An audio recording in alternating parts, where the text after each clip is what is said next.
Hello, my name is Albert Fried-Cassorla, and I'm here to give you a presentation on a particular Greek vase from the Penn Museum called The Wedding of Hebe and Herakles.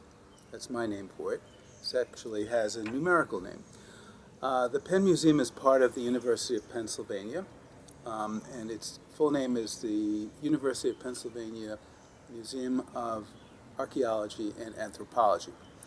There are going to be several parts to this presentation, including my little intro, how I came to make this presentation.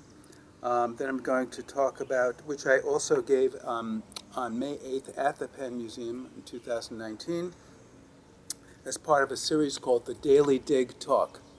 Daily Dig Talk is a 15-minute presentation. Its slogan is one object, 15 minutes, endless insights. Whether I give you endless insights or not is for you to determine. In any case, this is the substance of what I said. Credit on this goes in part to, especially to Dr. Ann Brownlee, who's listened patiently to my expressing a desire to give a presentation like this at the university, and who guided me to Ellen Owens and Sarah Linn of the Penn Museum, who helped me refine the planned talk, and Dr. Thomas Tartaron, who taught archaeology in a wonderful course, and especially Jeremy McInerny, a wonderful professor of ancient Greek history who inspired me. More about me later in the titles below. Now let's get on with it. So, as I said, the structure of the video includes a little bit of background on ancient Greek vases, and then background on Hebe and Herakles, whom you know as Hercules, and then we'll actually have an unedited view of a video of the talk that I gave at the museum, which is hard to follow because of background noise, and that's why I'm doing this. Okay, so that's it for the intro. Now, this object here on my left is a close-up of a Pyxis, which is in reality about 6 inches in diameter, and it's a low, flat jar with this object. This is a little handle, and when you lift it, not that you could lift it at the museum, you'd get arrested if you tried to do that, inside was placed perfume or cosmetics. So it's a perfume jar, kind of a low, flat, cylindrical perfume jar. And we are most especially interested in the lid. This is the lid, which would lie flat. And around this lid are many historical and mythological figures. So we'll be exploring those in detail. I have close-ups that follow of everything you see here, and we'll go around it circular fashion. By the way, I encourage you to visit the Penn Museum. It's a wonderful place. It's a delightful experience in West Philadelphia. Now, about Greek vases as a whole. There are over 100,000 in existence. They give us the most encyclopedic view we have of any ancient culture, in my opinion. This is not factual, this is real. The period of ancient Greek vases that we're concerned with today stems from the late 6th century BCE to about 300 BCE. There are many types of vases that were built by the ancient Greeks. They had so many of them. They're the equivalent of the way Eskimos had many terms for snow. The ancient Greeks had terms for all kinds of vases, some that carried wine, some that carried oil, and some, like this Pyxis, that carried perfume and cosmetics. This is in the red figure style, meaning that the bodies of the people you see are in red, and the background is in black. In an earlier period called the black figure style, it was the opposite, and the figures were in black, and it was harder to create details. We'll see close-ups of all of these in a moment. So this is the story of Hebe and Herakles. Now, you've probably heard of Herakles, and we'll get to him in a minute, but I bet you have not heard of Hebe. She is the goddess of eternal youth and the cupbearer for the gods. She is mentioned in Ovid's Metamorphoses, and some gods were even jealous of her youth-giving powers. She's mainly a positive figure in Greek mythology because nobody really gets angry at her except for her mom, Hera. And Hera, who was married to Zeus, the chief god, was upset that Hebe went from being a helper to her to being the cupbearer of wine, of ambrosia and nectar to all the other gods. So she lost a kind of a servant lass, but she found a great role in history, so to speak. Heracles, you might have heard of his many labors that he had, including the slaying the Nemean lion and slaying the Hydra. So he's celebrated in song, in books, and movies throughout history. So I don't have to tell you too much about Heracles, except that it's the same as Hercules. So you've heard of Hercules, you've heard of Heracles. Now this particular vase was done by an ancient vase painter called the Meleager Painter. And probably was not his real name, but he was active between 400 and 390 BCE.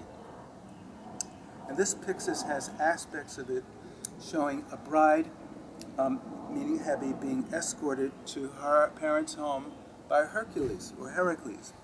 And now we're going to see a little bit more of the interior. We're going to take a circular tour around the Pyxis. Next picture shows you Hebe, Heracles, and an Eros. An Eros is kind of like an attending god, and he's adjusting her scarf. Notice she has a white gown which has embroidery, and there were different types of materials used to create different colors, and they're called slip, and that was used in the making of the pot, which had many stages to the firing and the design, which I won't go into here. So if you saw this in the museum, you would not be able to notice the detail, and I think you could see a lot of the detail here, but you would be looking at it firsthand, so that's why I encourage you to do that. Heracles here has a club, and he almost always in Greek mythological depictions has a club, and an ancient Greek would know instantly who all these characters were. So going around, once again, this person with a Native American headdress, what it looks like to me, obviously it's not, is an Eros. This is simply a large bird. We don't know what kind of a bird it is. He is holding her hand, escorting her to her parents' house.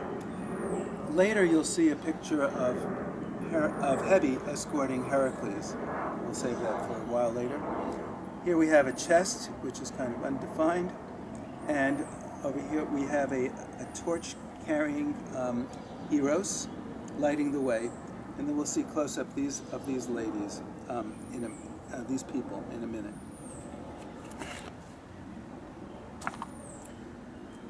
Here you can see even better detail on her gown and the expression on the face of the Eros and of Heracles.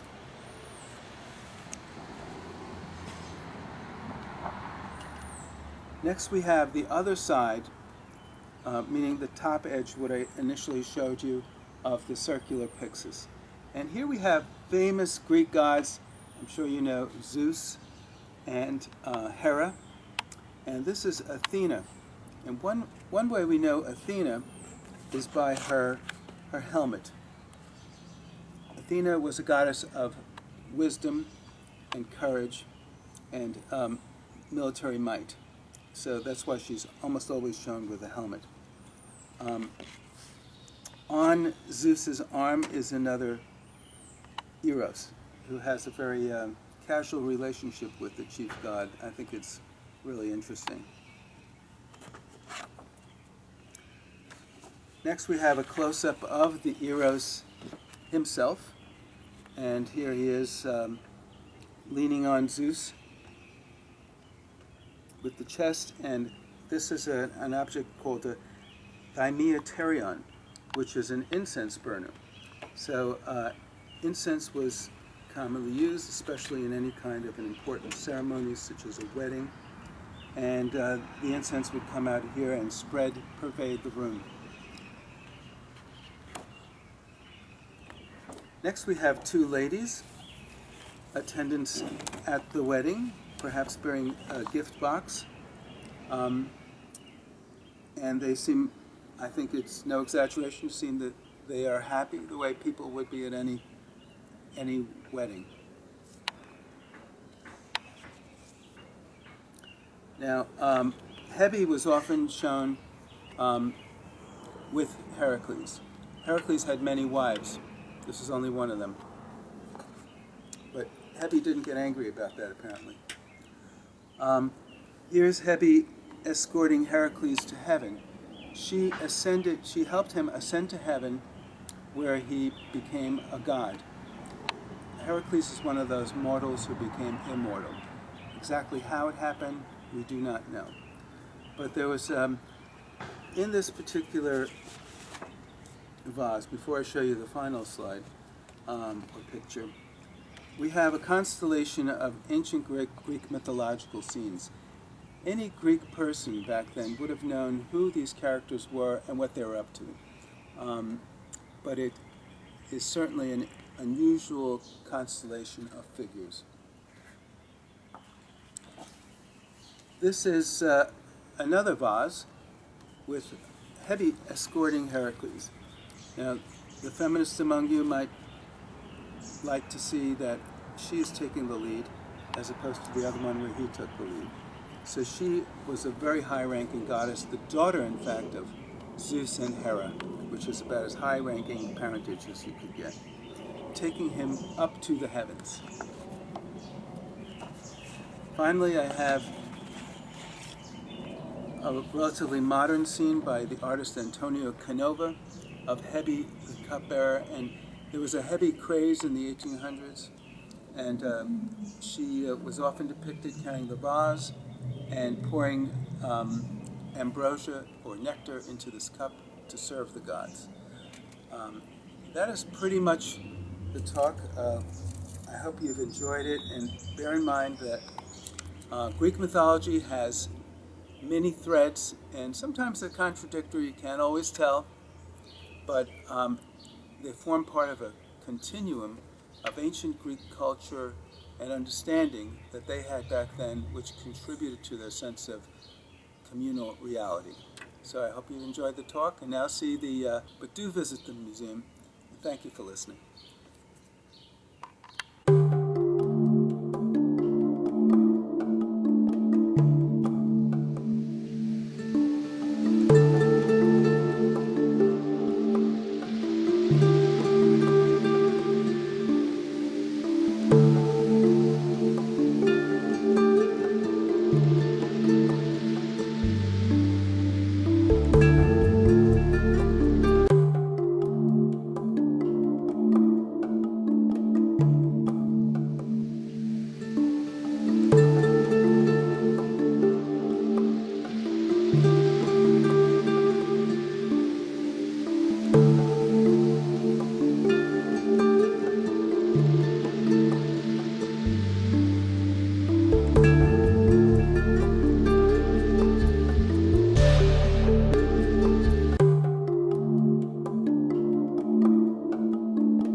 Hello and welcome to the Penn Museum of the University of Pennsylvania, and in particular the Vase Gallery. Welcome to the University of Pennsylvania Penn Museum, and in particular to the Grease Gallery, one of my favorite spots in the university. Today we're going to be looking at a particular type of a vase called the Pyxis. Now, you've probably never heard the word Pyxis, but we'll learn about it today. This is the object we'll be looking at. And there are many types of Greek vases, including amphori and other kinds. But a Pyxis is a particular type, one of maybe 30 or 40 or even more different types of Greek vases. So this one was done by the Meliager painter. The painter is a name for an artist who works on vases, who lived in the late 300s BCE. And he was a very special painter and had a unique style. Now, this type of vase is called red figure because the main characters are shown with a red background on their bodies with black drawn upon it, as opposed to an earlier form of Greek vase, which is called black figure, and that was had less availability to write on. For example, you can just briefly glance at this vase, and you'll see that these black figure people are. It's not as clear what's going on as it is in our red figure objects. So this particular Pyxis includes a unique constellation of mythological figures. And a Greek person of this era, just looking at this vase, would say, oh, I know who that is. That's Hercules, and that's Hebe. Today we don't know that quite as immediately. We need to go to grad school to find that. Now, the character, I bet you've heard of Hercules. Who's heard of Hercules? Okay. Also known as Herakles. Okay, Herakles is the name we'll be using, unless I slip. And that is the Greek name. Hercules is the Roman name. Celebrated in song and story and movies. Now, has anyone heard of Hebe? Haven't heard of Hebe? Oh, some PhD people have heard of and candidates. Hebe is, in my opinion, a relatively unique goddess. She has few negative traits. Only one other goddess got angry at her, and that was her, and it wasn't a really big tiff, if you will. So Hebe was very prominent and important way back when. She was a goddess of eternal youth. So she could confer upon the gods themselves eternal youth, which is something I always thought they were eternally youthful to begin with, but apparently not. She has a you will now have youth. Now she was formerly tender to her mom, who was Hera. Hera and Zeus were the chief gods of the Olympian era, and she was one of their issue. I have a wonderful family tree of the Olympian gods if anyone would like to see it after the talk is over. So she got married to Herakles. Now, she was not his only wife, but that was not a matter of dispute back then. It was part of her story and was generally accepted. This Pyxis was likely given as a wedding gift at her wedding. And people would be in a procession to go to the home of the new bride. And Hebe was the goddess of new brides. And bringing an object that had her image on it was especially important, and especially lovely. So the guests would walk in and they would offer this. Now let's see, that's the basic background. Now I'll start looking more closely at the object itself. We've divided this, this is a close-up, which might be easier to see. Although actually why don't I give you like a few seconds to just take a close-up look at the object itself before I continue. So, go right in.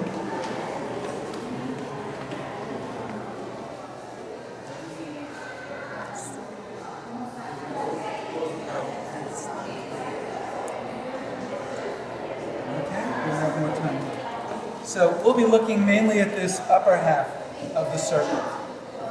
This, by the way, is a lid. That is a brass lid used to lift it, and into this would be poured perfume or perhaps necklaces and trinkets.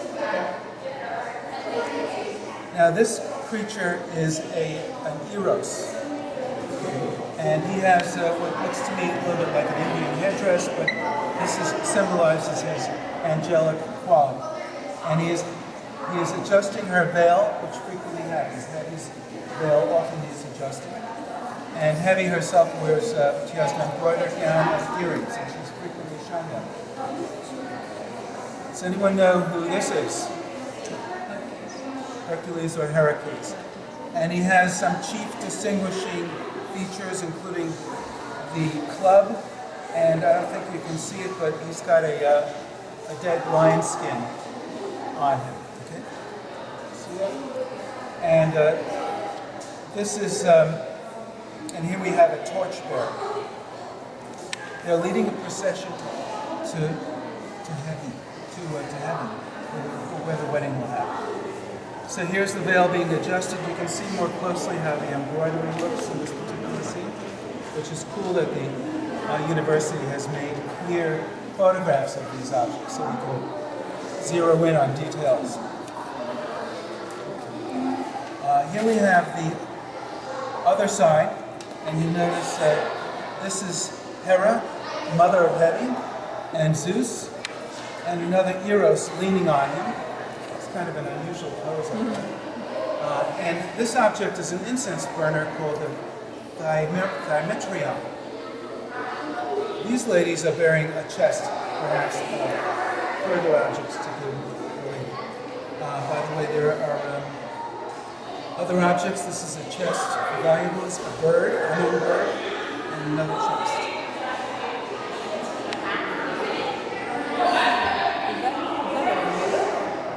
This here?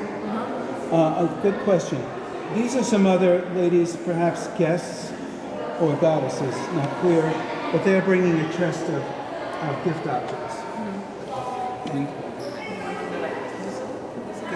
now that is an amphora, which is a container for oil or wine. And there are, I think, several in this gallery. And here we have the Dimetreon, the incense burner, more closely visible. And here are the ladies with their amphora. Now this is another scene of Hebe. She is holding Herakles' hand, which I think shows a position of authority. So there's something to be said for how important women and female goddesses were back then. In the earlier picture, he was leading her, but as he is ascending to heaven, she is leading him by the hand. Oh, in a chariot, which is very important.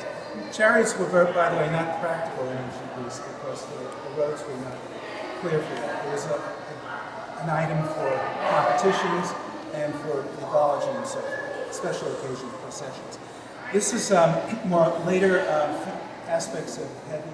She's often shown with a vase and a cup into which she pours the nectar and ambrosia, respectively the drink and the food of the gods. I'm showing you a few scenes of Hebe in history, chiefly from the 1800s, when there was this efflorescence, if you will, of interest in Hebe. If you see an eagle, do you know who that might be? It's a stand-in for another famous god. It is Zeus.